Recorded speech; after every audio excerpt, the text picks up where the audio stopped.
Chapter 1. The Early Years. Desmond Doss grew up in rural Virginia, in a devout Seventh-day Adventist family. His upbringing shaped his strong beliefs in the sanctity of life, and he held a deep conviction to never harm another human being. Despite being surrounded by violence in his own household, particularly from his alcoholic father, Tom, who was haunted by memories of World War I, Desmond clung to his faith and belief in nonviolence. This strong sense of morality was ingrained in him early, and it would guide him through the most challenging periods of his life. As a young boy, Desmond once saw a picture illustrating the Ten Commandments, particularly the one about "Thou shalt not kill." This image deeply impacted him, reinforcing his belief that life was precious, and he vowed never to take a life. Desmond's mother, Bertha, was a stabilizing influence in his life, teaching him compassion and the power of prayer. Chapter 2. A Call to Serve. When the United States entered World War II, Desmond, like many others, felt the need to serve his country. However, his religious beliefs prevented him from bearing arms. Despite opposition from his father, who feared for Desmond's safety, he volunteered for the army, but as a conscientious objector, a role that would allow him to serve as a medic without carrying a weapon. Desmond's decision to enlist without taking up arms was met with scorn from his fellow soldiers. They saw him as a coward, someone unwilling to fight for his country. Basic training was brutal, and Desmond became the target of harassment and abuse from both his comrades and his superiors. His refusal to handle a rifle made him an outcast, and the army even tried to discharge him on psychiatric grounds. Yet, Desmond's unwavering faith and resolve kept him moving forward. Chapter 3. Love and War. During his time in training, Desmond met Dorothy Scott, a nurse with whom he fell in love.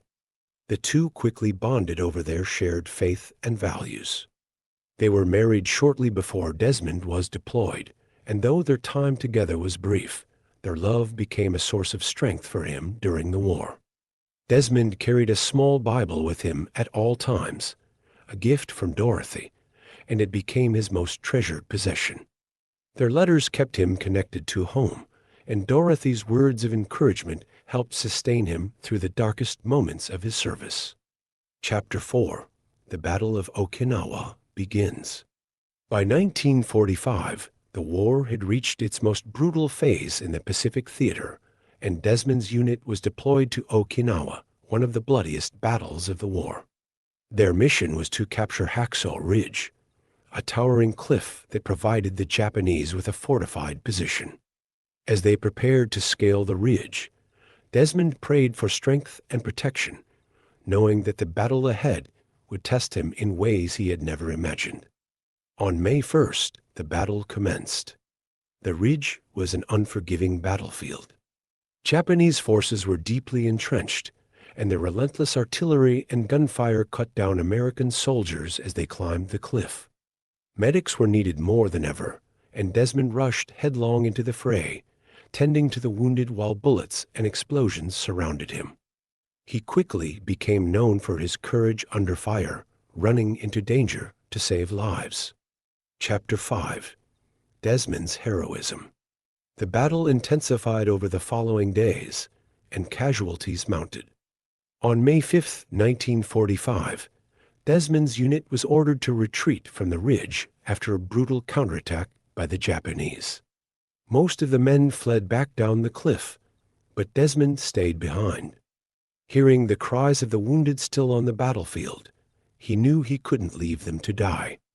Without a weapon to protect himself, Desmond began an extraordinary mission. For the next 12 hours, Desmond worked tirelessly, dragging wounded soldiers to the edge of the cliff and lowering them down with a rope. His hands bled from the constant friction, but he didn't stop. Each time he rescued a soldier, he prayed, "Please, Lord, help me get one more." He saved 75 men that day, risking his life with every trip across the battlefield. Chapter 6. Recognition amidst war. In the midst of the battle, word of Desmond's bravery began to spread among his comrades and superiors.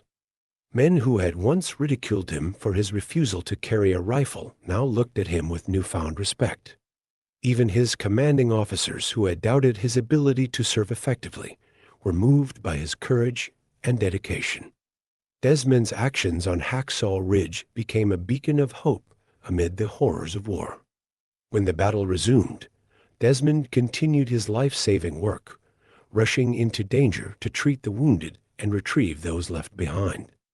The brutality of the combat only intensified, but Desmond's resolve never wavered. Chapter 7: Acknowledgement. Desmond's actions at Hacksaw Ridge were nothing short of miraculous. His bravery and selflessness were finally recognized by his comrades, many of whom had previously ridiculed him for his refusal to carry a weapon.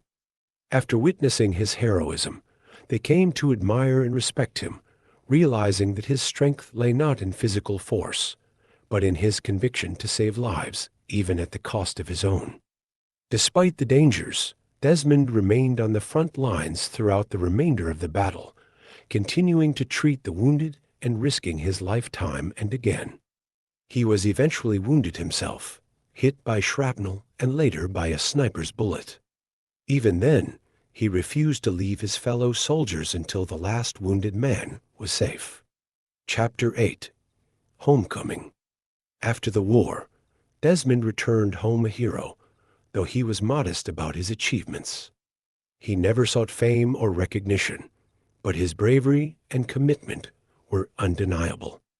For his actions at Hacksaw Ridge, Desmond Doss became the first conscientious objector in American history to be awarded the Medal of Honor, the nation's highest military honor. President Harry S. Truman presented him with the medal, calling his acts the most remarkable display of bravery ever witnessed. Desmond's story became a testament to the power of faith, conviction, and courage. Though he never took a life, he saved countless others, embodying the true meaning of heroism. His legacy lives on as an example of how one person's unwavering beliefs can make a profound difference, even in the most violent and chaotic of times.